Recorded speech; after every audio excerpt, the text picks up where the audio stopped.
In the spirit of the topic of today's session, the audio loop that you hopefully heard as you were taking your seats was generated by AI. But the words that we used to generate the audio were taken from real teachers, from comments that they made in the survey that we did as part of our research report, which is one of the things that we're going to be talking about this afternoon. Welcome to our signature event. My name is Amy Lightfoot, and I'm really delighted to welcome all of you here in the room and those of you who are joining through our live stream online. If everyone in the room could just turn around and wave at the cameras to say hello to those of us joining us there. Thank you so much. We have three fantastic speakers for you today from our EdTech and assessment teams at the British Council. We have Dr. Adam Edmet, Ninas Ichapuria, and Dr. Mariano Felice. I'll be back with you for the question and answer session at the end, but for now, I'm going to hand over to Adam. Okay. Oh, that's loud. Okay, so hello everyone, and thanks, Amy. Clicker. Okay, so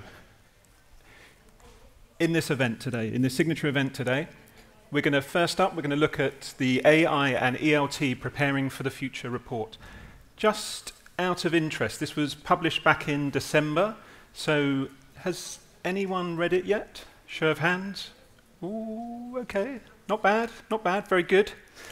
Don't worry if you've already read it, because today we also have an absolute world exclusive, not just IATEFL exclusive, it's world exclusive. It's the first time the previewed, the updated findings, which take us right through up until January 2024.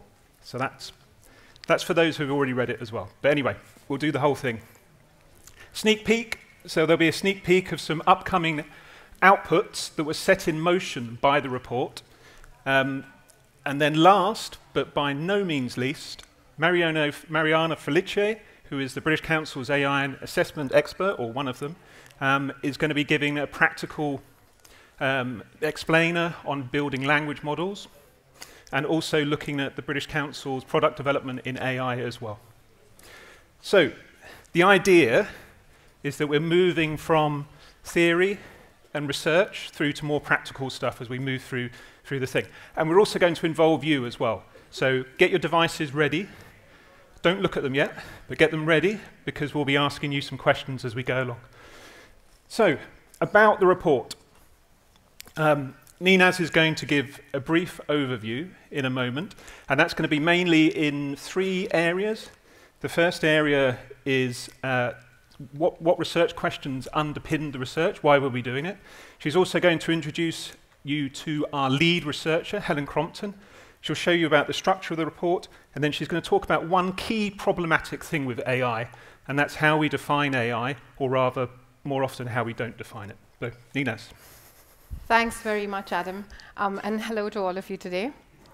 So let's talk about why we wanted to do this report and what it covers. Now, as all of us know, AI has captured the world's imagination in the last 18 months or so, and it's led to really heated debates. Questions like, how will it change the way we teach and the way we learn? How will AI impact the way we train our teachers? And another one, which is, will teachers be replaced by AI one day? And it's obvious that there are lots of opportunities for the integration of AI into teaching, but we also need to be aware of the barriers and the risks. And so we set out to answer two key questions with this report. The first is, how is AI being used in English language teaching and learning in education systems globally? And the second question is, what are the opportunities, the issues, and the challenges that it presents? Now, we at the British Council believe very strongly that we need to listen closely to the voices of those people at whom these technologies are aimed at, all of us. So that's what we set out to do with this report. We set out to understand the changes that AI is bringing to ELT, to understand the implications of these changes, and also to capture people's feelings about them. We looked at three key sources of information. First, we looked at what the literature says. And we did this through a systematic review of the last 10 years of research literature in this area. The lead researcher on this particular part of the report was Dr. Helen Crompton from ODU Global. Helen is on Stanford's list of the top 2 scientists globally, and she's won numerous awards both in the US and in her home country, England. She couldn't be here today, but she has left us a video message, and I'm going to play that for you now. Hello, my name's Dr. Helen Crompton. I'm a professor of instructional technology at Old Dominion University, and I'm also the executive director of the Research Institute for Digital Innovation in Learning at ODU Global, Old Dominion University in Norfolk, Virginia. Across the years, I've conducted 18 deep dive systematic reviews looking at the research literature on specific education and technology topics. Since 2017, I've focused on artificial intelligence. What's been very interesting in those studies is we've found out of all educational fields, language learning came out as the most researched area. So I was thrilled to work with the British Council to look very specifically on artificial intelligence and English language teaching and learning, looking at the affordances, the benefits, as well as the challenges. Our research had many great, interesting findings from many ways AI is being used to support those language skills, as well as challenges, things to be considerate of, such as the way AI in some places is being used to standardize language. All our findings have been published in the British Journal of Education Technology. It's an open access publication, so everyone can access it free. And I hope you're able to examine our findings soon. So I'd like to thank Helen for sending us that message. I think there are 2 key themes that we can pull from Helen's message. And the first one is that AI seems to be impacting language teaching and learning and ELT more than other disciplines. And this has many implications, which we will talk about through this presentation. The second key theme is that AI also brings with it, as we all know, many challenges. And again, this is something that we need to consider and we'll be talking about through this presentation. Challenges like the standardization of languages.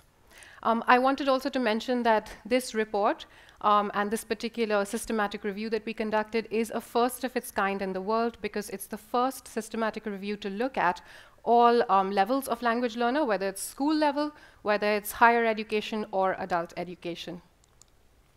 Now, in addition to what the literature says, we also wanted to capture what teachers say. When we looked at the literature, we found that the voices of teachers were underrepresented in the research, and so we designed a global survey to capture what kind of tools teachers are using, what kind of tasks they're using these tools to perform, and also their feelings about the changes that AI is bringing to their profession. This was a global survey, as I said. 1,348 teachers across the world from 118 countries and territories participated in this survey. And again, it's a first of its kind. It's the first of this scale and this scope. And finally, we looked at what our key witnesses say. Our key witnesses are a range of stakeholders from around the world. We conducted 19 in-depth interviews with these stakeholders, and they came from various fields, ELT and EdTech sector experts, teacher trainers, and representatives of ministries of government. And before we continue, a quick note on the use of the term AI. The term AI is used as an umbrella or catch-all term to refer to such a wide range of technologies that it can be problematic. And we found in our research that AI can mean different things to different people. So where possible in our report, we refer to specific forms of AI, whether it's chatbots or language generation AI or large language models. And our research also finds the need for more nuanced definitions and clearer definitions of AI, which Adam will talk about later. And now I'm going to hand it over to Adam to take you through some of the updated key findings. Okay, thanks, Ninaz. So these are the world exclusive updated key findings just for you today. There's 6 questions that we're going to work through, and we'll ask for your help with some of these questions as well. So get ready for that exciting moment. So first question, what is the trend in the number of AI studies across the years? So I guess you can imagine that this is increasing. But interestingly, if you see there's kind of not a great deal of activity before 2018. And in fact, 2018 was one of the first times a course for educators was offered to integrate AI into classroom teaching. So you can see it's just starting to begin at that point, and not a great deal happening before then. So 2023, this is the updated thing. What do you think? Is it double? Double? Lower? Higher? Triple? Quadruple. Do we have, what's after quadruple? 10 times. 10 times. Oh.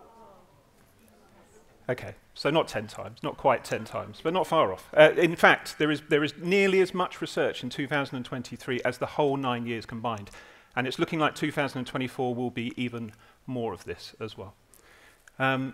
So where are those studies coming from? And now, we will ask you, eventually, where are the AI studies taking place geographically? So, in this room, can you scan the code, the QR code? Online, I think a poll will be shared with you now.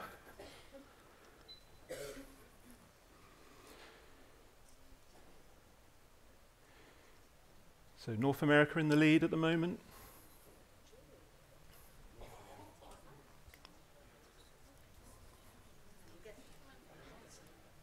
How does that compare with online, Kirstine?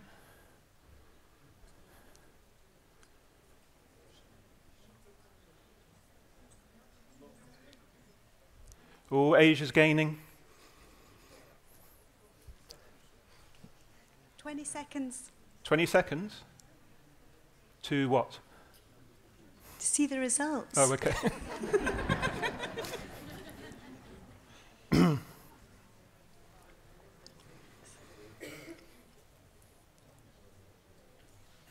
Okay, so I think it looks like in the room, North America,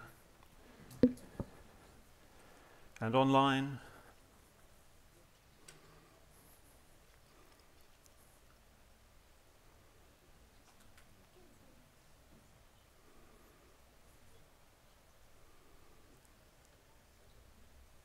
Sorry, they're still coming in.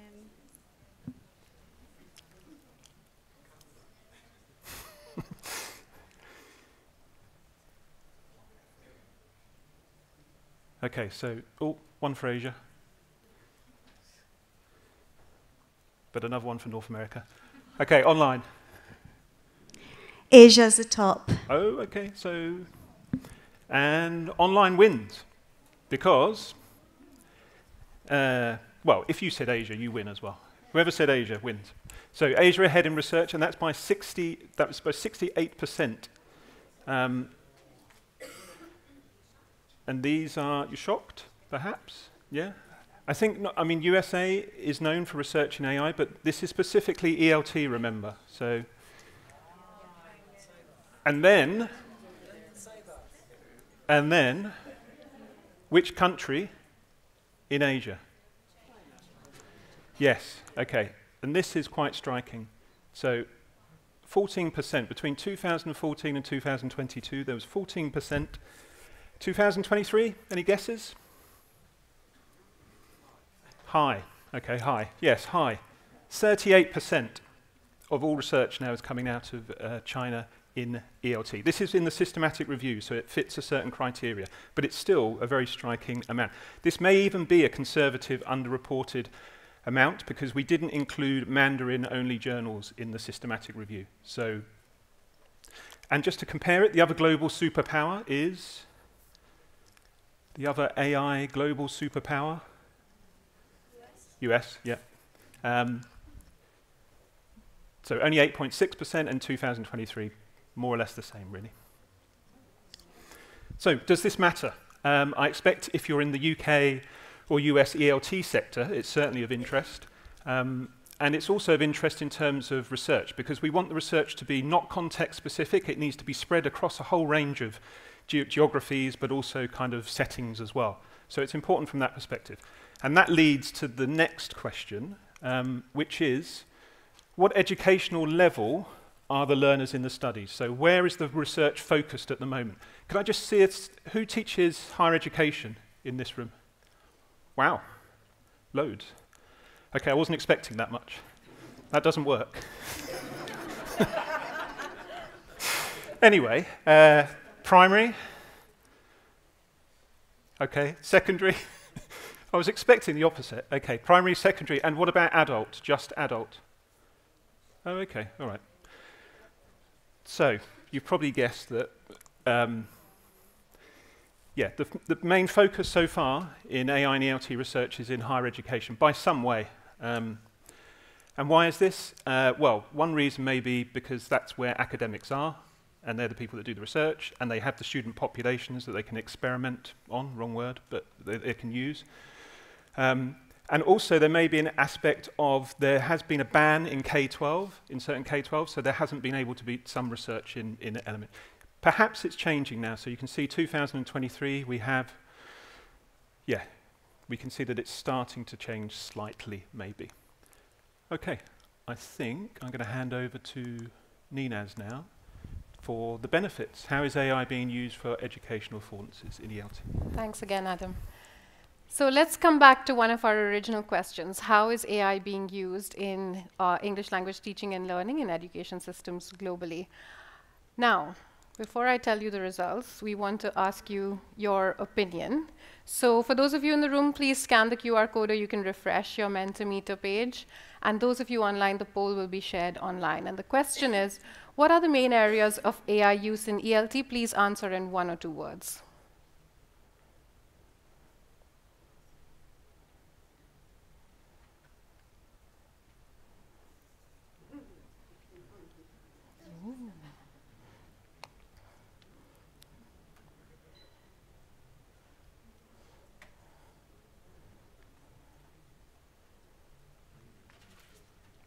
The first result to come in the room was plagiarism. That's probably from a student perspective. There are lots of others coming in from the teacher perspective, like assessment, lesson planning, writing. A lot of you saying writing, so it's a weighted word cloud, so you can see that writing and assessment are what a lot of you are saying. Christine, do we have some results from the online poll to share? Yes, we do. So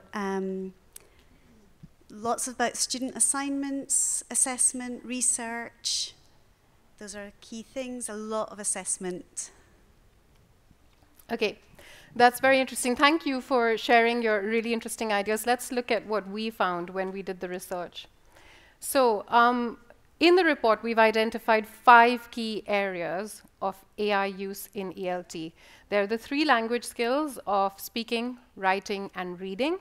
And then there are the areas of pedagogy and self-regulation. So slightly different from the results we got online. But speaking and writing are up there. And I just wanted to mention that everything I'm saying here is detailed with more detail in the report. So you can download it and read it. But here are some of the highlights. So in our update in 2023, we see some key shifts, 2 big shifts happening in the areas of AI use in ELT. These 3 areas remain more or less the same, but here are the 2 differences. The first big shift is that more of the studies now focus on pedagogy or self-regulation as the main area of research before focusing on skills or something like that. So more studies are looking at the integration of AI and how we can integrate AI into pedagogy, and more studies are looking at the use of AI to promote learner autonomy and make learners more independent. The big shift, the second big shift, is that listening emerged for the first time. So in the 9 years previously, there were no studies in this area relating to AI use in ELT. But in the last year, a couple of studies have been published. So it's a very new and emerging area. And it was the only language skill that wasn't represented earlier, so we're glad it's shown up now, but it'll be interesting to see how this develops in the coming months and years. Now let's look at some examples of how AI is used in each of these areas very quickly. So in speaking, AI can be used to improve pronunciation using automatic speech recognition and analysis tools. It can also provide a conversational partner using personal voice assistants like Alexa, which a lot of us are familiar with. And it can also be used as a language coach using chatbots like Replica. In writing, it can be used for giving feedback to learners on their writing. So automatic grammar checkers like Grammarly can be used for this purpose. And some studies have looked at the use of neural machine translation like Google Translate to promote and support second language writing. And in reading, really vocabulary improvement, so improving for vocabulary to improve reading fluency is the area that was focused on, using AI-powered gaming. In this case, it was the game The World of Warcraft. When it comes to pedagogy, a lot of studies look at the use of AI to promote a more personalized learning approach. So taking the data generated by the learners themselves and then using this to provide more targeted, more personalized content to them. Having said that, although the technology is changing quite rapidly, when it comes to pedagogy, we also find that a lot of conventional forms of pedagogy, like lectures and explanations, still persist. So it'll be interesting to see how AI brings changes to this area of pedagogy in the coming years. Now, this is my area which I find personally the most interesting, is the use of AI to promote self-regulation. So when we talk about self-regulation, we're talking about learners' ability to control their thoughts, their behaviors, their feelings in order to achieve some learning goals. And AI has been found to be able to support this area. For example, you can use chatbots to help learners participate more actively in goal setting. And very interestingly, you can also use automatic speech recognition, it has been used, to help reduce learners' anxiety while speaking English in public. And finally, there's that emerging area of listening. In this area, really, it's generative AI that has been used, and it's a very new, still developing area in the research. So I'm going to hand it back to Adam now, and he's going to take us through some of the challenges. Thank you, Ninas.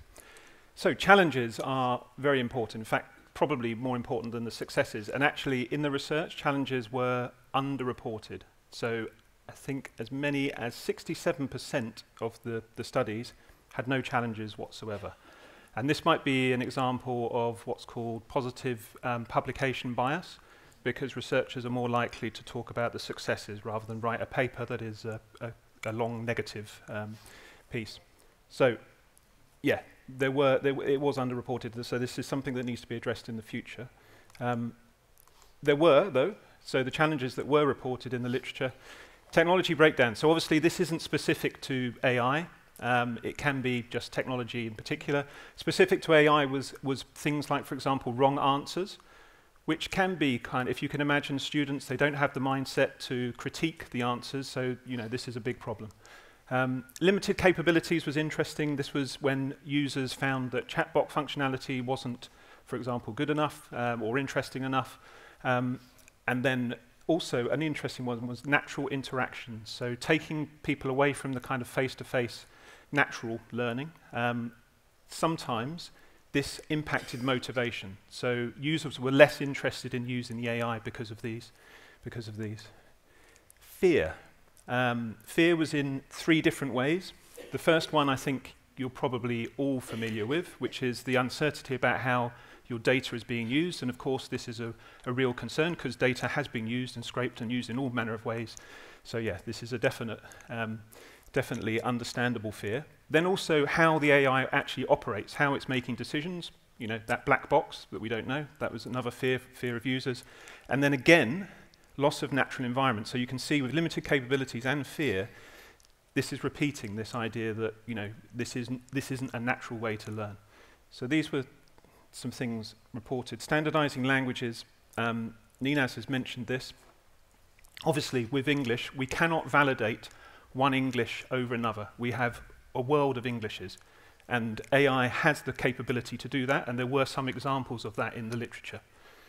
And then lastly, 2023, there has been a slight uptick in the reporting of challenges, and the main one which you'll probably be able to guess is academic misconduct. So plagiarism, yes, and everyone's from higher education here as well, so yeah, okay.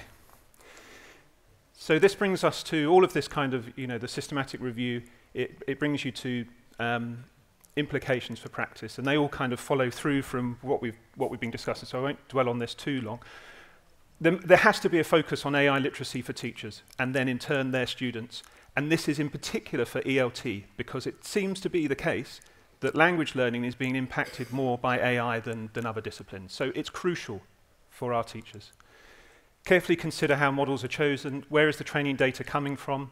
Is it biased? Is it not including some groups? Again, crucial. More evidence needed on if learning gains. So Nina spoke about anxiety reduction and also, increasing speaking capability and stuff like this. But are we over-reliant on the AI? So once you remove the AI, what happens? There's not much research in this kind of area.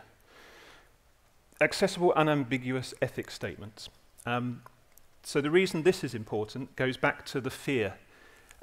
If users don't trust the AI, then we're not going to be able to reap the benefits that's there. And for users to trust, we need to be able to have ethics statements in place that are actually operationalized. There are already many, many ethical frameworks. Are they being used?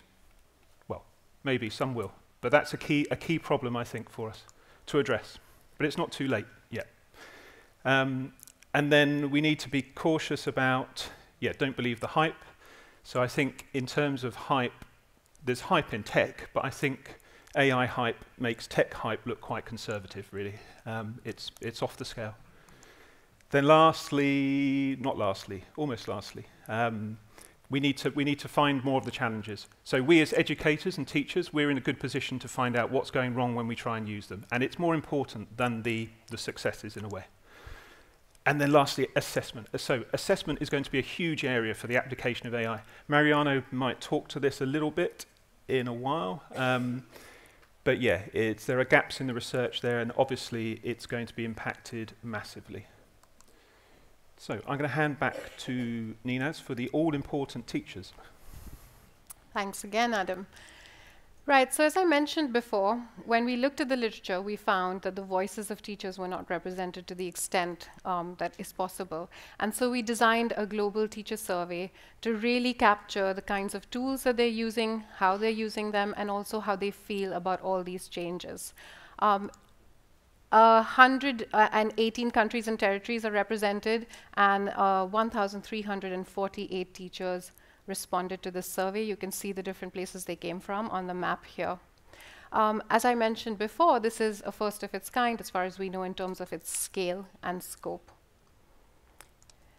Now, in terms of what kind of tools are teachers using when it comes to AI, here are what the teachers told us. These are arranged in descending order, so the ones that most teachers reported using on the top, and it reduces as we go down the list. The three most popular AI-powered tools were language learning apps, language generation AI, and chatbots.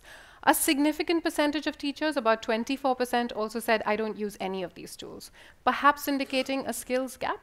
But still, 76% of teachers telling us that they use one or more of these tools. So a majority of teachers are using the teachers in the survey are using some type of AI-powered tool.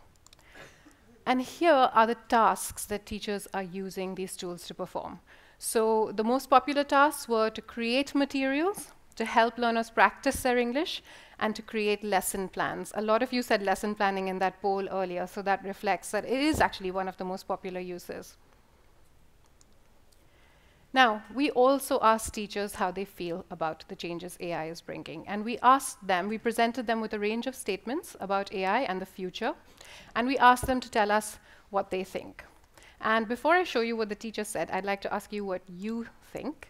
So for those of you in the room, you know the drill. Take out your phones and scan the QR code. And I'd like you to tell us whether you agree, disagree, or feel neutral about this statement. AI and automated translation will eventually make learning languages unnecessary. And the poll is also being shared with those online. Some really strong results coming out here in the room. So let's see if the online users agree or not when we check.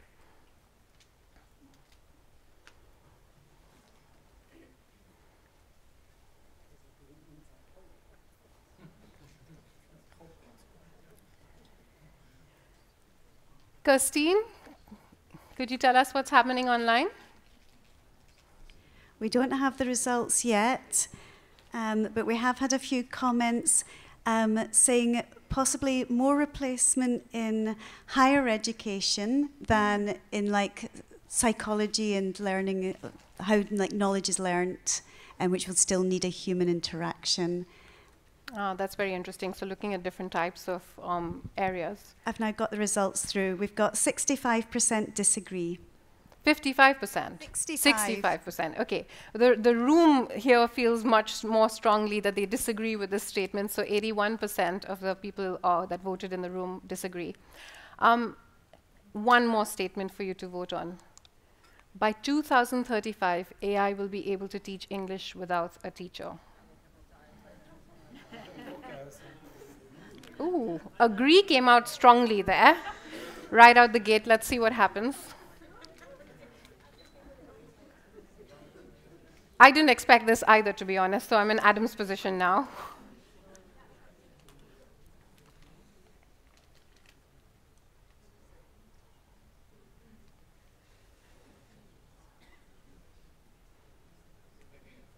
Okay, disagree is slowly catching up, but not quite yet. And Kirstine, whenever you're ready, if you can share the online results with us, that would be great.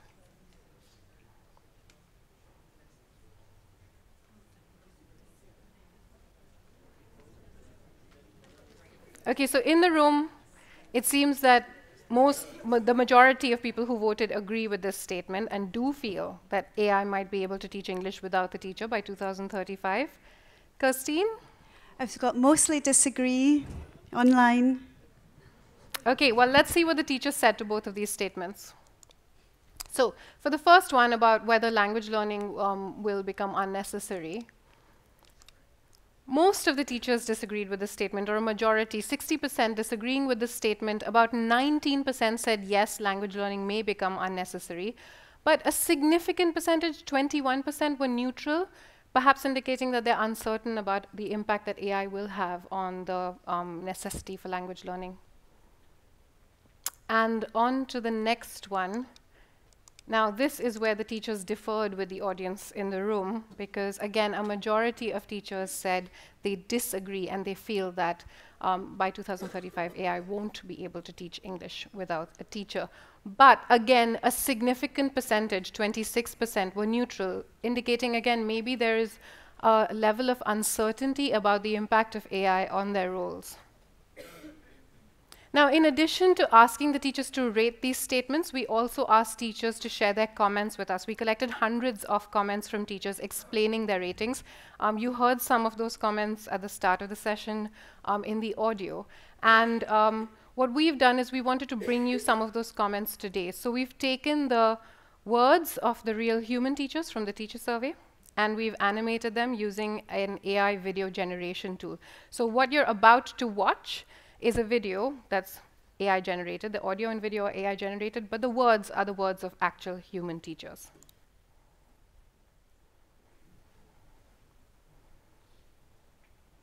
AI development advances fast, in particular to support and enhance English language teaching within a classroom setting. We can see that many AI-powered apps, language tutors and chatbots are being developed to provide personalized feedback, answer questions, and assist learners in their language acquisition journey. However, it is important to note that while AI can be a valuable tool in language education, human teachers play a vital role in the learning process. Language learning involves more than just acquiring vocabulary and grammar rules. It also requires cultural understanding, social interaction, and personalized guidance, which human teachers are well equipped to provide. Not every corner of the planet has the technology, nor the financial resources to implement AI in every school. There are places where board and chalk is all that a teacher can use. In all honesty, I suspect a self-motivated student could use it for self-study now. And the commercial incentives for software houses to monetize AI teaching at a fraction of the current tuition fees, even for teachers from the developing world, will be too great to ignore. Change is inevitable, and perhaps AI presents opportunities and possibilities for equity of access to learning opportunities. The development of AI and machine learning is proving exponential, and the ability to learn without a teacher seems increasingly possible. Throughout history, teachers have proved to be really good at facing changes. The COVID-19 pandemic is the latest example.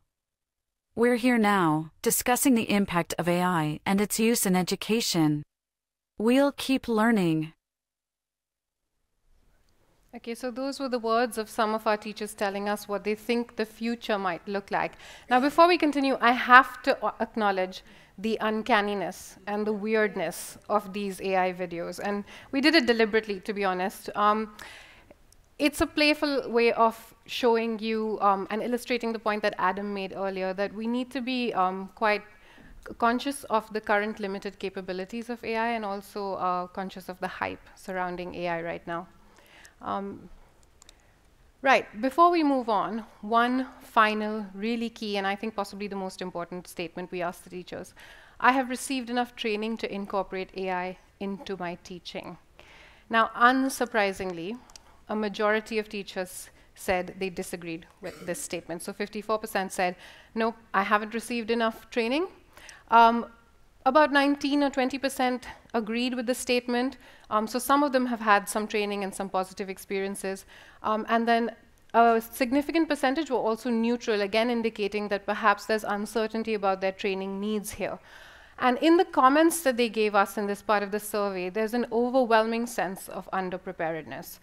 Many teachers are trying to self-educate. So there was this one comment from an anonymous teacher saying, I'm just trying to learn as much as I can by myself. And I think that this comment really encapsulates the current situation. And we can all agree that this is simply not good enough. And a concerted focus on teacher education and training in this area is the need of the hour. And that brings me to the end of the teacher survey part of this presentation. We did ask the teachers a number of other questions, so please download the report and read the survey. Okay, so the last part of the report was what the key witnesses said. And these were the 19 stakeholders that Ninaz has already introduced. I'm not sure if any are in the room. I've been scanning around, and I don't think so. But anyway, but to thank them online or wherever, thank them again, because this was an incredibly rich part of the report, and I encourage you to download it, because what I'm about to say doesn't really do justice to their ideas and their kind of originality and stuff like that. So, yeah, have a look at the report. These were some key themes, and they kind of mirror some of the teacher survey as well. So AI ethics came through very strongly. Bias, we all know about bias, so I'm not going to go into details about the different areas of bias. We all know that wherever there is bias with humans, AI has followed the lead, basically. And the interviewees, or the stakeholders, the witnesses, they had different ways of saying it. So there were some who thought, okay, we can adjust the training data. It's just a case of tweaking. We can do it that way. And then there were others who were saying, no, that's just not going to be possible. You won't be able to remove all bias. And the way to deal with this, therefore, is through AI literacy.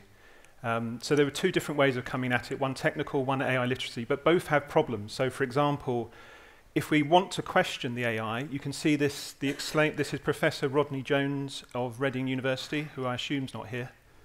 No, maybe not. And he talks about the explainability problem, which you can see there. It works, but we can't explain how it works, can't explain why it works, and so it becomes very, very difficult to question its results. And this feeds into AI literacy. So it's not just a case of saying, let's just do that and it will be easy.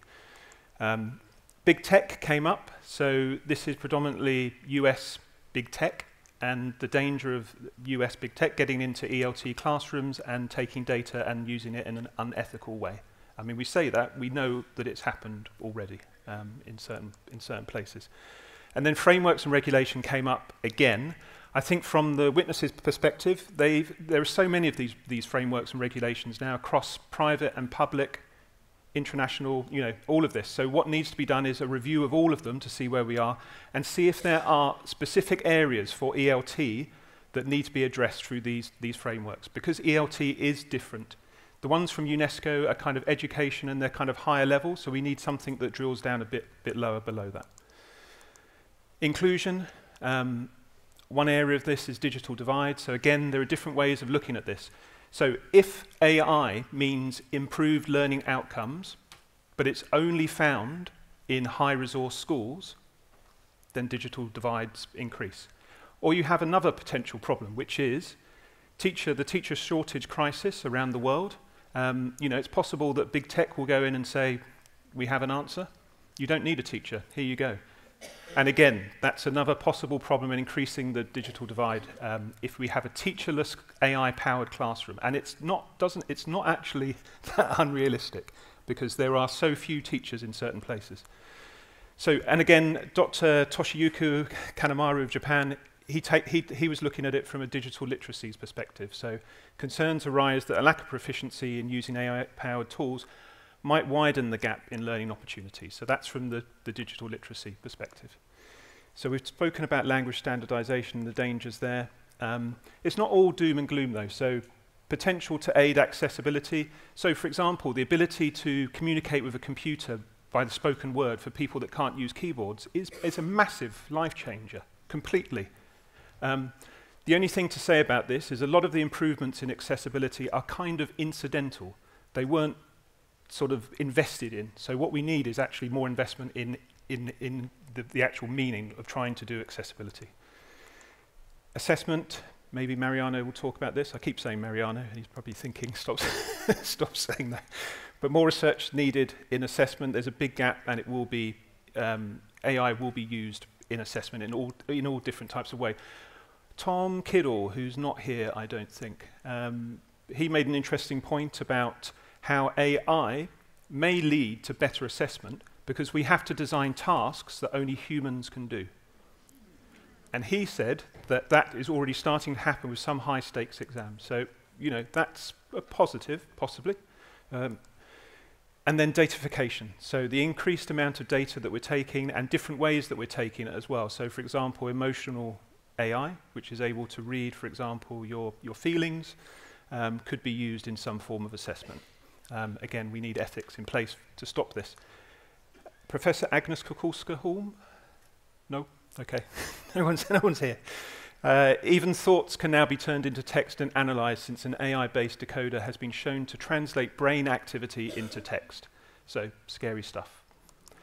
And then teacher readiness, which we keep coming back to, or teacher unreadiness, really, and the need for AI literacy, not just for teachers, but for students, so the teachers need it to help the students. Specifically relevant for ELT. Replacing teachers. Most of the stakeholders did not feel that in the near future, or even ever, teachers would be replaced. They were quite strong on that. I don't know if that's mirrored in this room. Maybe not, it seemed, by your 2035. So it's not replacing the teacher. This is Dr. Gumawang Jati in Indonesia. It's not replacing the teacher, replacing the types of tasks that take the teacher away from the students. And in that spirit, I'm going to show you a video now, this is a teacher or teachers using AI as a tool. So it's not replacing the teacher. And what's interesting about this is perhaps the unexpected way it's using. I mean, we're talking about kind of, what's going to happen in the future. And we can look at the past and predict the trends, but there will always be new approaches as well. So watching this, just to say, this isn't English language teaching, it's language learning, and it's in Wales, and it's trying to motivate students to learn, because there's an issue in the UK, I don't know if you know, there's an issue in the UK with people taking foreign languages. So, hopefully the sound will work.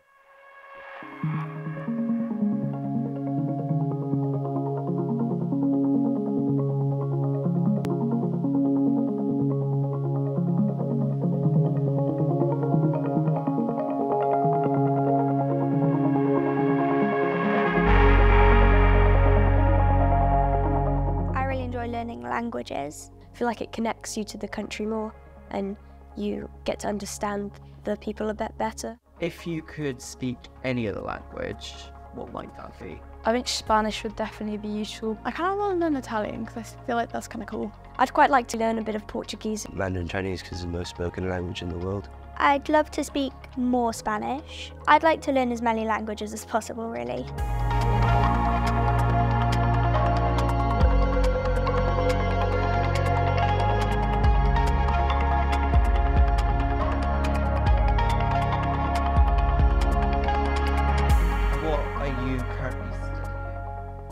All my subjects? Yeah, go on. Okay, 好的。所以我有英语、数学、物理、生物。 Dopo la scuola penso di voler essere un insegnante. That's really cool. Francese o inglese. Sé que será útil tener un idioma extra al trabajar en diferentes países. Quiero hacer algo relacionado con el deporte. Me encantaría volver a Sudamérica. Si viajamos por el mundo un año, Chile, Argentina, Ecuador. Gostaria de seguir a ciência. Oh my God. Biologia, química, matemática. Specialmente in Francia. And it's just like I'm saying it. Si parte della loro comunità. Creo que si pudiera hacer cosas en España, México y Sudamérica por la gran escena futbolística allá. Tenho amigos e família franceses. Minha irmã e mãe falam francês. That's crazy. Gosto de conversar com eles. So AI did this. That's pretty cool. Sounded very natural. It was a bit weird, yeah. It'd be fun to be able to speak languages fluently like that. It opens my eyes to like what it could be like. I think that looked really accurate. It looked like I was speaking it fluently, like it was my first language. It makes me feel like I can do that. Well, yeah, I think it'll be helpful, but that doesn't mean people should stop trying to learn a language. Face-to-face connection will always be more important than using AI. Even though AI copies your voice very well, it's not the same, and it's definitely an important skill for confidence. I think it's still important to be able to learn a language. I think you still need to be able to speak to people to be able to properly connect with them.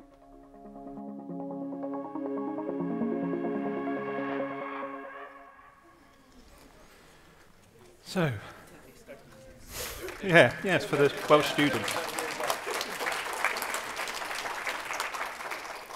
So yeah, that's really interesting, and that's a new approach. I mean, we're trying to show people what they would be like as a fluent speaker, and encouraging them then that way. But still interesting to see. They were like, no, we need to speak it. So that's back to the translation tool.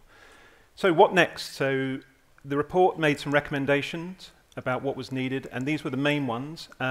We know there's a problem with definitions of AI. Actually, this has been improved recently through UNESCO and also UCL, work at University College London. There are better definitions coming out, but there's still probably a need for ELT-specific definitions, so that's something we need to work on.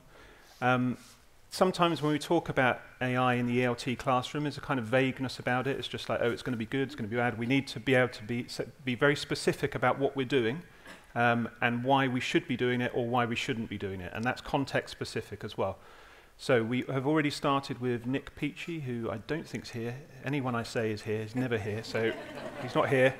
Just take that. And I think we already have like 180 affordances across ELT, which will be broken down into teacher-facing, student-facing, learner-facing systems, and then look at the risks as per, you know, a newly qualified teacher, an experienced teacher, that type of thing. So that's coming soon. Watch this space. And then lastly, back to ELT-specific ethics. We can produce, and perhaps will, frameworks, this type of thing, but I think it needs, you know, all of us, and all of us out there as well, the whole ELT sector, to move towards responsible AI for ELT. And it's still not too late. I think there's still time. Okay, that's all for this section. I'm now going to hand over to Mariana for the practical bit, the language models and that type of thing. Thanks, Mariana. So, thank you, Adam, and good afternoon, everybody. So, I won't be talking about language models in particular, just AI in general. So, we spoke of the need for AI literacy, and my idea for today is to look at how AI works and maybe do a bit of a practical exercise as well. So, I'd like to begin by asking, what is AI? And I have some news for you. AI is not ChatGPT, okay? Although ChatGPT is AI, of course. And likewise, AI is not just auto-scoring, right? We tend to think of these things every time we mention AI. So what is AI exactly? And here I'd like to give a very simple definition, which I particularly like. I think it's very succinct and clear. So it says artificial intelligence is the ability of computers to perform tasks that are typically associated with human intelligence. And what this means is that these are tasks that require some sort of reasoning, some sort of understanding, some sort of inference. It's not just some big calculation, although obviously there are lots of calculations under the hood. But these are tasks that we humans typically perform, right? Now, what kind of problems can we solve with AI? I think we've seen many examples of different problems we can solve with it, virtually any problem nowadays. However, within the field of AI, we have a whole typology of problems, and I'm showing some of them here. I won't go into all the technical details, but I'd like to have an overview of the kind of problems that we look at, and in particular, I'd like to pay attention to the first two, regression and classification. So regression problems are problems where we want to predict a number. And this number could be a whole number or a decimal number, predicting numbers. Some examples of problems where we want to predict numbers. So automated scoring is probably the prime example of a regression problem. Item difficulty prediction as well. So let's say that we have a bank of items that we're going to use in a test, but we don't have the means, for example, or the time or the resources to do pre-testing. Well, maybe we could think about building a model that would tell us the difficulty of that item without having to do all these pilot study. And another example could be time to proficiency. So maybe by looking at the performance of students during a class or in exams or exercises, we can predict how long it will take them to reach a particular level of proficiency. So we could be predicting a number of years, a number of months, and so on. Now, in terms of classification problems, these are problems where we classify our input into one of many categories. And we could have many classes, in which case we have a multi-class classification problem, or maybe only just two classes, a binary output. In that case, we have a binary classification problem. Some examples. CFR level prediction. So we could predict the CFR level, for example, of an essay or a piece of writing in general. That would be a classification problem. We have to predict one class, one CFR level out of all the levels. We could also have a binary classification problem, such as a pass or fail for a particular exam. We can build a model that will predict whether somebody will pass or fail an exam. And finally, another example could be the classification of reading material. So we could classify reading passages into difficulty levels. They could be maybe not a number, but a class, something like easy, medium, hard, or it could also be a classification in terms of topics. So these are all examples of regression and classification problems. These are the two main types of problems that we solve in AI, and probably the ones that we care about the most in our domain. Okay, so how do we actually create this AI? So within the AI universe, we have different kinds of techniques, and the first techniques that were used were what we call symbolic methods, or in other words, rules. This is the old approach to AI. So people used to write rules to try to solve a problem. So the rules would have all the know-how of how to solve the particular problem that we're modeling. So let's say, for example, that we are trying to build a model that knows the English language and will detect grammatical errors, for example. So we would write lots of rules that describe the English language, and as you can imagine, it can become really convoluted and hard to maintain. It's going to be a very laborious and tedious process. So thankfully, we have something else that is much more efficient, and this is the well-known and dear machine learning you've probably heard about. So this is an approach where the machine learns to solve and model a problem just by looking at examples, by using data. And there are two ways in which we can do this. One way is by using what we call features. This is the traditional way of doing machine learning. So in this approach, we define what we think is important in the data, what it is that the machine should look at in order to solve a problem. Those are our features. This is a manual process, and it requires that the AI practitioner, and maybe with the help of an expert in the domain that we are modeling, they sit together and think of what is important to solve this problem. Now, there is another approach that you've probably heard of as well, that is called deep learning. And this is a much more efficient, I should say, approach of figuring out what is important when we solve a problem. This is an automatic process, so the machine is going to figure out by itself what it needs to look at. However, the problem with this approach is that it requires massive amounts of data to work very well, and also it can be very obscure. It's not very transparent. So it can work very well, but sometimes we don't know why. We can't explain why the model is doing what it is doing. And this is something that we tend to avoid when we build models in the domain of education, because we want to be in control. We want to be able to explain why somebody, for example, got a particular score in a test. We want to explain. So we tend to avoid this approach. However, it can be useful to model certain aspects of some problems. Okay, so I already explained that we have different approaches to machine learning, but how does it actually work? So the idea behind machine learning is that the machine is going to look at the data and will try to find patterns that will explain how the output is derived from the input. And there are two ways in which we can do this. We can do it in a supervised or an unsupervised way. And the difference is in the data. So if we have data that has labels, we're going to use a supervised approach. That's going to be a supervised way of doing machine learning. And by labels, I mean, for example, in the case of essay scoring, we have the essays, but we also have the scores. So the scores are going to be our labels.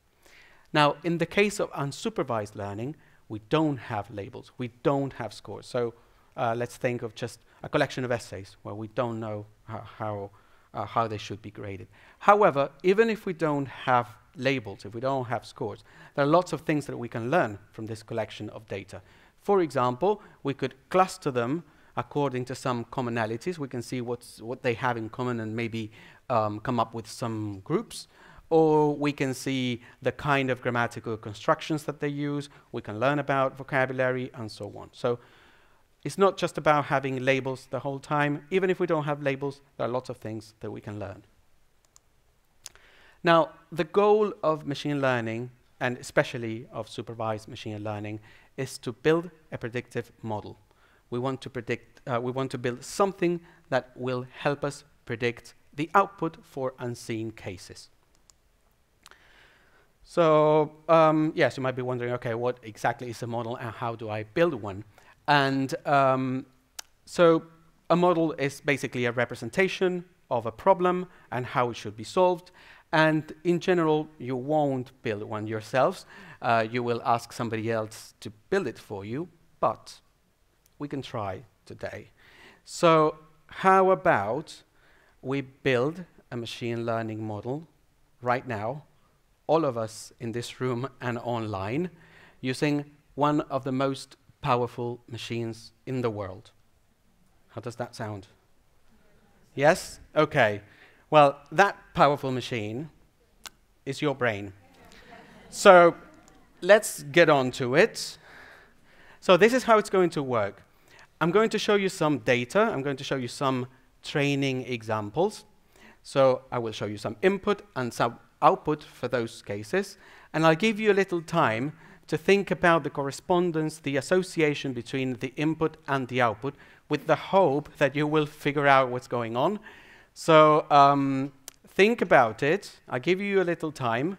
And then I'm going to show you some test cases, and we're going to see if what you think is going on actually works in practice. And I say, let's not reveal. If you think you have it, just don't reveal it yet. We're going to look at that later. Understood? Okay. So this is the first example.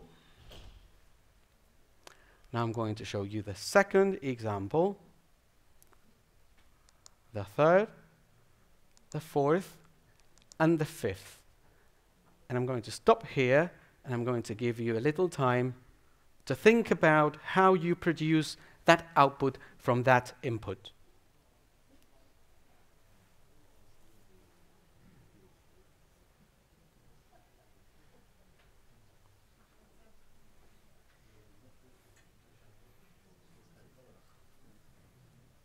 Struggling is not really difficult. Yeah? Do you think you got it? Yes? No? Okay. Is it clear? Do you think you have it? Okay, let's try. The first one. 1. Yay! Second. Oh, somebody said 2? Okay, some people say 2, some people say 0. Moment of truth. Ow. And the last one. 4. Yes, so what was it? The number of blue squares. Yes, well done. So you've now officially become machines. Great. So this is basically how machine learning works, right? Now, the problem is, how do we make a machine do this? So it's very intuitive to us, but how does a machine learn this? So there's a whole pipeline that we follow, a series of steps, and we're going to look at them now. So the first step is data collection. So we have to collect examples of the data that describes the problem, so the problem that we want to solve. In the case of essay scoring, I'm going to use that example because it's really easy. So in the case of essay scoring, we have all the essays, we have the corresponding scores. So what we do with this collection is we split it into 3 sets. The first set is what we call the training set, and that's roughly between 70 to 80% of all the data that we have. And that's the collection that we're going to use to make the machine learn. Then there's a second set, which is called the development, or sometimes the validation set, which is around 10%, 15% of the data that we reserve to tweak our model, and we're going to see how we do that in a bit. And finally, we have the third set, which is called the test set, that we use to compute the final performance of our model. Now, there's a little problem. Machines don't understand images or audio or text or video. They only understand numbers. And we have a problem here because all our data are essays, right? So we have to convert these essays into something that the machine can understand, in some numerical representation. So the way in which we're going to do that is by defining features, by defining things that we think are important in our data, but that can be quantifiable, right? So things that we can compute with numbers. And these are some examples that refer to different dimensions, different aspects of an essay. So we've got things like the number of words, or vocabulary frequency, or type token ratio. You can think of any other. So what I'd like to ask you now is, what do you think, as experts in language teaching, what do you think are good predictors of writing proficiency? So if you go back to your devices, you can choose up to 3 options to answer the question. Oh, you can't really see probably there. So it says vocabulary richness, coherence and cohesion, proportion of grammatical errors, grammatical complexity, and essay length. I think people have this poll online as well.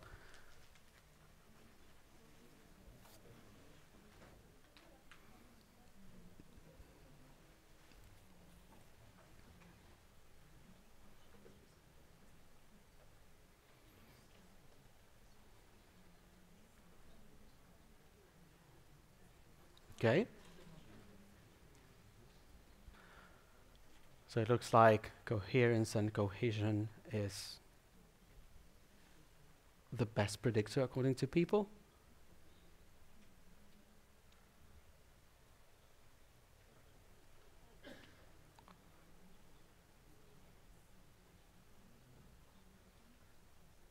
Do we have some results online as well?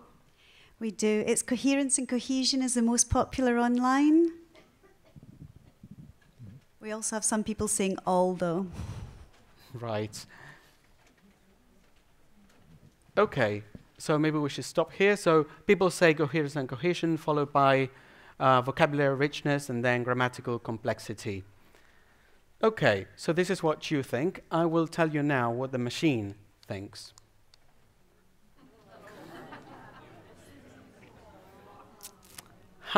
Okay, so it turns out that essay length is actually a very good predictor of proficiency. And we have to be very careful about how we use these features in our models, because this makes our models very prone to gaming, right? So if people know that these are the features behind the model, then the more I write, the better I get, right? So we have measures. We can put some measures in place to prevent gaming of the system. Yep, this is an overview of what the machine finds particularly important for predicting a score. Okay, so we now have a method of converting essays, converting data into some numerical representation that the machine can understand. We do what we call feature extraction. This whole process is called feature extraction. And the output of this process is what we call a feature vector. So it's basically a list with numbers that correspond to each of the features that we defined previously, right? So now the whole data set that we had with all our essays is going to be converted into the numerical representations, and that's what we're going to use to train our model, to build our model. So all those numerical representations of the essays go into a machine learning algorithm, a fancy algorithm, that we don't need to know much about it now. And the output of that process is going to be a model, right? So this thing that we have here, this model, is already able to predict and generate output for new essays. However, that initial model is generally not the best model.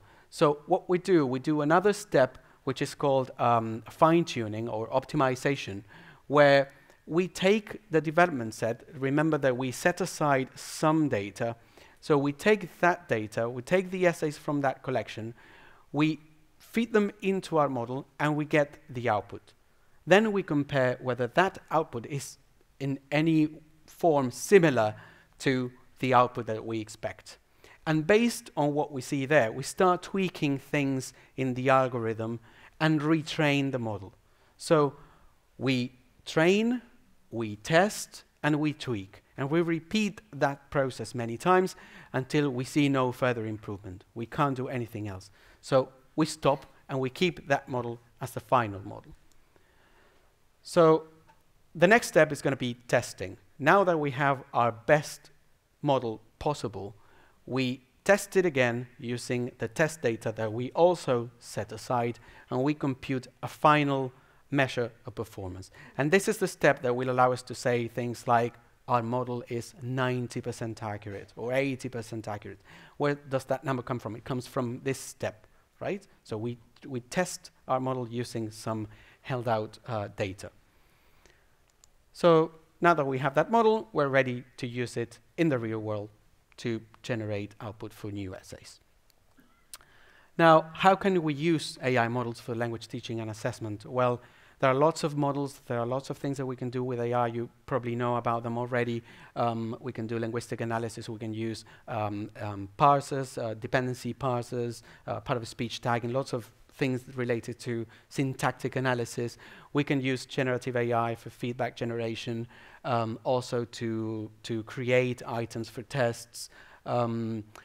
Also, we have grammatical error correction systems, remote invigilation, lots of things, right, that we know already. Now, as we're reaching the end, I'd like to show you how we use AI at the British Council.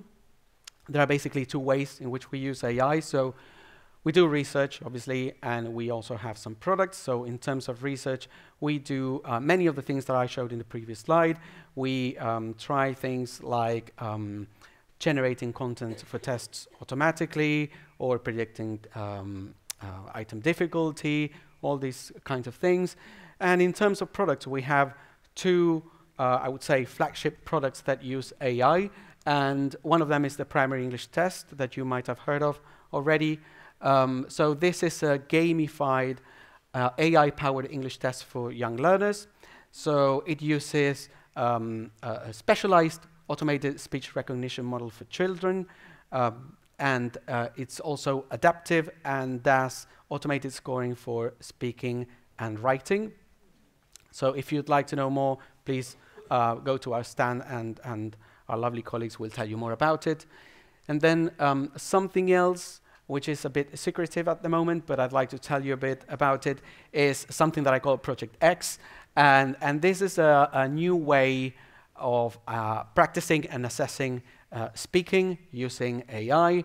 And this integrates lots of different AI models, things like, well, ASR, speech synthesis, generative AI, automated scoring, lots of things. And this is still in the making. We're just tweaking a few things. And you're going to see this coming soon to English Online. So there's going to be a sneak peek there. So I definitely encouraged you to watch this space, go to English Online, and this should be there by the end of this month, hopefully.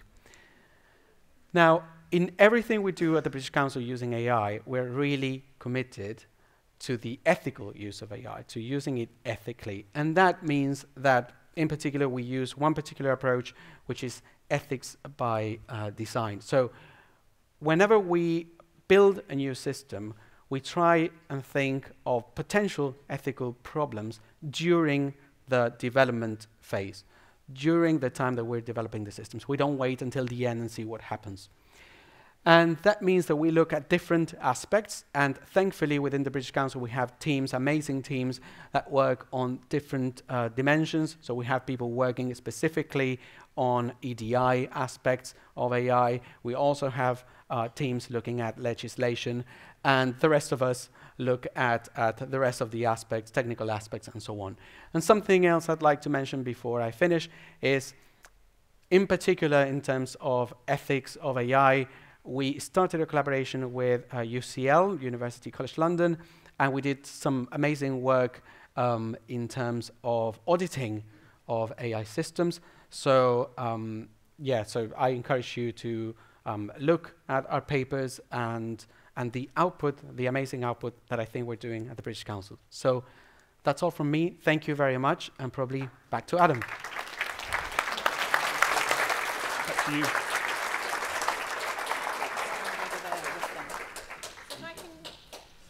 If I can just ask, Mariano, you don't get to sit down yet, I'm afraid, and Ninaz and Adam, do you want to just come on this side so that you can be seen? You can be seen there, okay. And we have got just over 10 minutes for questions, so I'm going to try and share the questions out from between the room, and if we receive some questions online, so I think I've got colleagues at the back to moderate those. The shorter the questions, the more questions we can have. So please do try to keep your questions succinct. And if it's aimed at a specific speaker, please also state that. So any questions in the room? Have I got a mic to run as well? Jenny, we've got one here.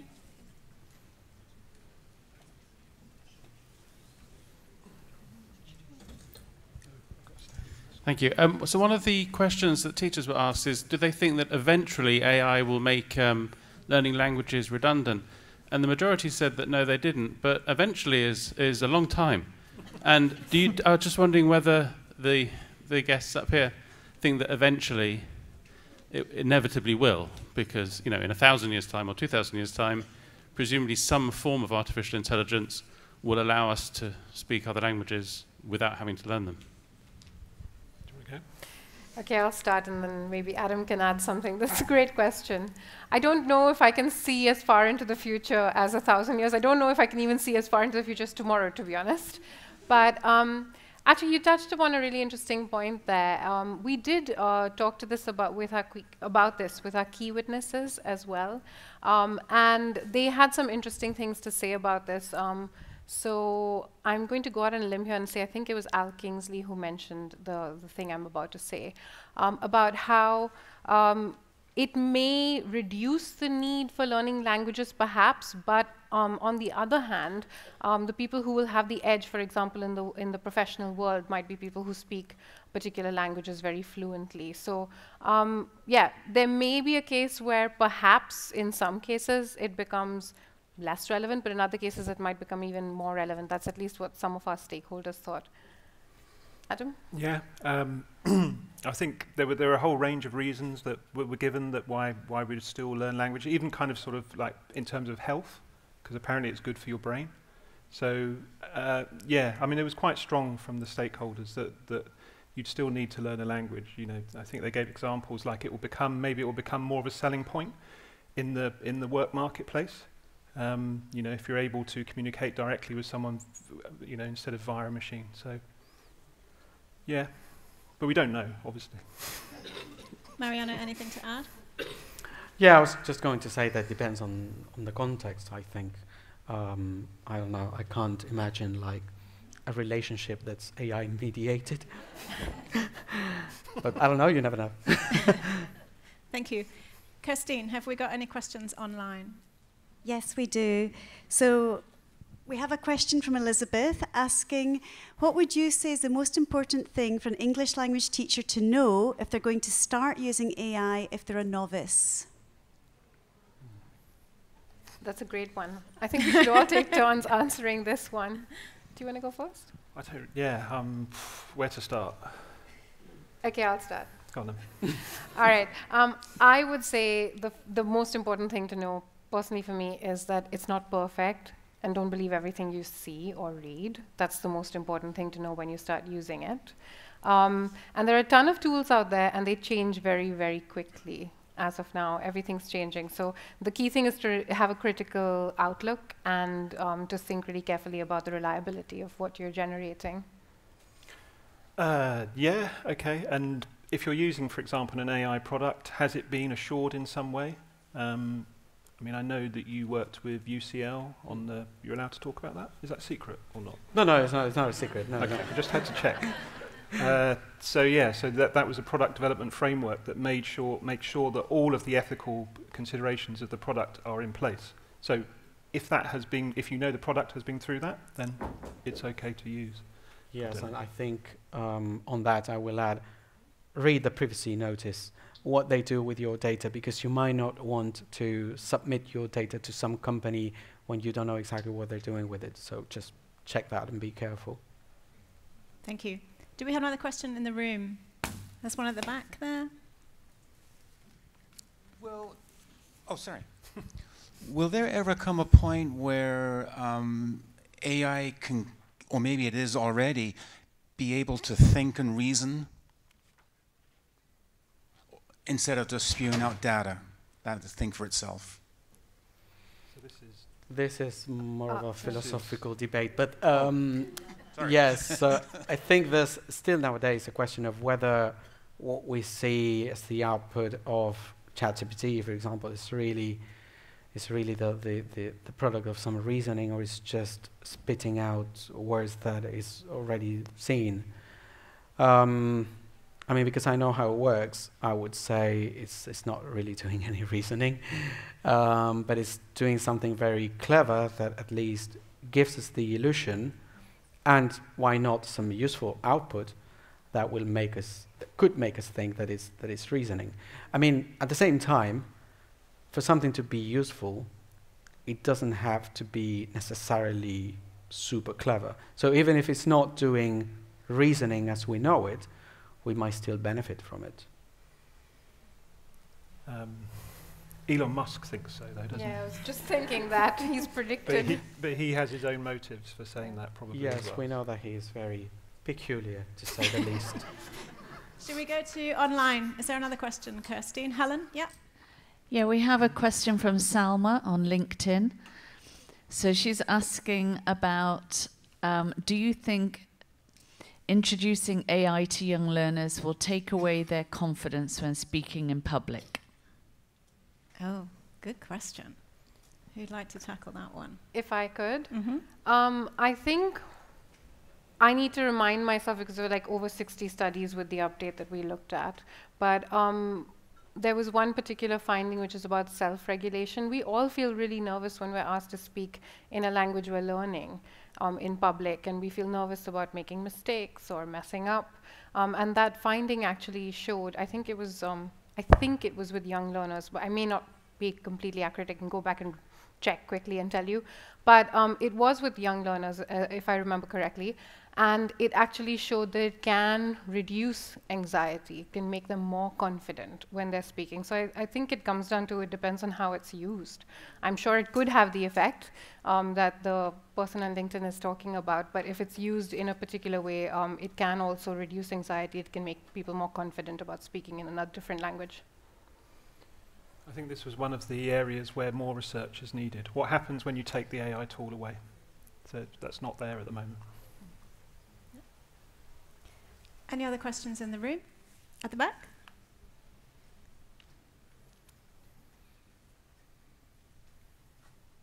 I guess there is already an increasing division of the world between knowledge producers and knowledge consumers. And in one part of the world, we are already discussing such frontier cutting-edge developments in AI, and another part of the world is still struggling to set up basic mobile towers to take connectivity to even cities. So do you think that this development of AI is going to further increase that divide between knowledge consumers and knowledge producers, and thereby perpetuate certain hegemonic conditions of one part of the world? We're all nodding. Who goes first? Okay, that's a great question. Thank you, Amol. I think there's definitely the potential for that. Certainly the stakeholders that we spoke to said that. There was a quote from one of our stakeholders who talked about not just the access to the devices, but the proficiency in using AI could widen the gap. And when it comes to digital divides, yes, this is definitely one of the potential pitfalls that we need to be aware of. Yes, I think that many things boil down to political decisions, and we hope that governments help regulate and also, enable access to this technology. So it doesn't really, unfortunately, depend on us alone. Thank you. Yeah, but watch. Oh, okay. No, go on. but watch out for the silver bullet answers that tech companies will often say. So. Yeah. They're never silver bullets. Okay, I think we have time for 3 more questions, so we'll take another one from online, please. Okay, we have a question from Anna on Facebook, and she says, if we plan to integrate AI into the curriculum, what should be the first thing we should look at, especially in terms of assessment? Mariano, that's got your name on it. Yeah, curriculum alignment is not really my forte, but I don't know. I'm more used to working in a much more curriculum agnostic way, so I don't think I'm the best person to answer this. But definitely, I think depending on the topics and your goals, I'm sure you're going to find something that fits the bill. There are so many assessment tools. And also, if we think of things like, for example, ChatGPT, you can write a customized prompt to do assessment for you. Granted, it's not going to be perfect, but it's going to be something that is customized to your needs. So I think that's as far as I can go. Ninas, Adam, anything to add? Yeah, and only then that you need to, so the kind of the outputs from Gen AI needs to be or should be critiqued by a teacher. So that's an important part of the AI literacy thing. Yeah, I can just add one more thing, great points, but I think there are, in the coming months and years, we'll see frameworks coming out for things like curriculum alignment, certainly in the area of teacher readiness, which you were talking about. There's a lot of activity now happening. So now I know there's an organization called Teach AI, which is coming out with a lot of AI literacy targeted specifically at teachers, not for ELT, but at teachers in general. And they're developing a kind of like frameworks around things like that. So there will be things like that coming out in the future. Thank you. Another question in the room? Got one over here. Jenny, I've lost you. Are you there?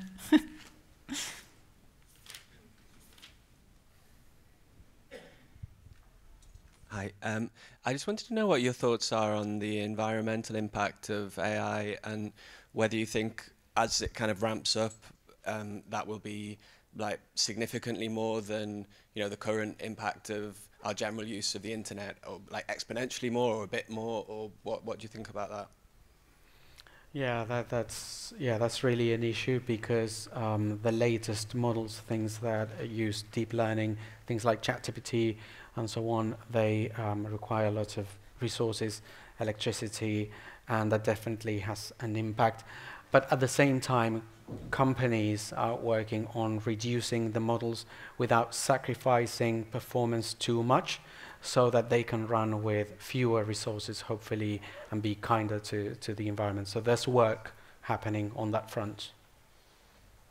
I think there was a statistic about ChatGPT by the end of 2025 would use as much electricity as Sweden, or something like that. I might be miss. Yeah, I read something. Yeah, that I think it requires like 5 times the resources of a Google search, and yeah, something not about Ireland. I remember reading, but it doesn't matter which country it is. It's just the resources are massive.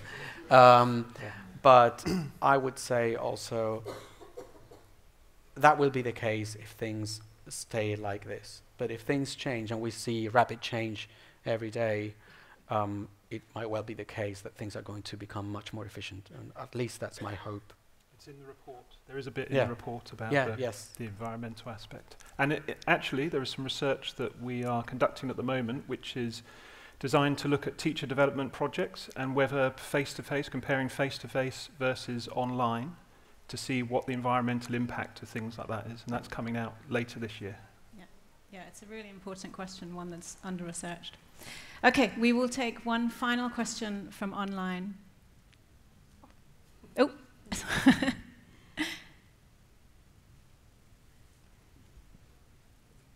Okay, actually maybe just not a question as such, but just to say that we were joined today by a virtual event at the University of Veracruz, and they had a number of universities in Latin America joining us, and they're saying thank you very, very much for a wonderful talk. So thank you. That's very nice, thank you. And that leads me in very nicely, because there are 3 things that we need to do before I give you a code to download the report for free and send you on your merry way. The first one is to say a huge thank you to our 3 speakers. Thank you very much.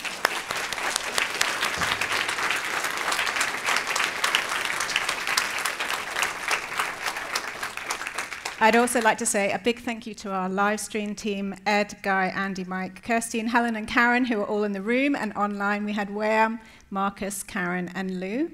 It takes a lot of people to run a live stream.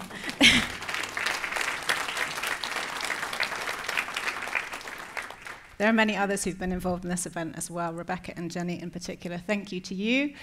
And also the second thing I need to do is to let you know about the reception that we have that's starting at 7:30 in this room, so please do come back, which will be followed straight after by the quiz, which I believe is upstairs, so please do join us for that. We have a survey for this event. We would love to hear your feedback, what you thought about today's session. So I'll just give you a couple of minutes to get that link up. And when you're ready, the code for you to receive the AI report, you can download it for free, is just here. Thank you very, very much for joining us today, and see you again soon.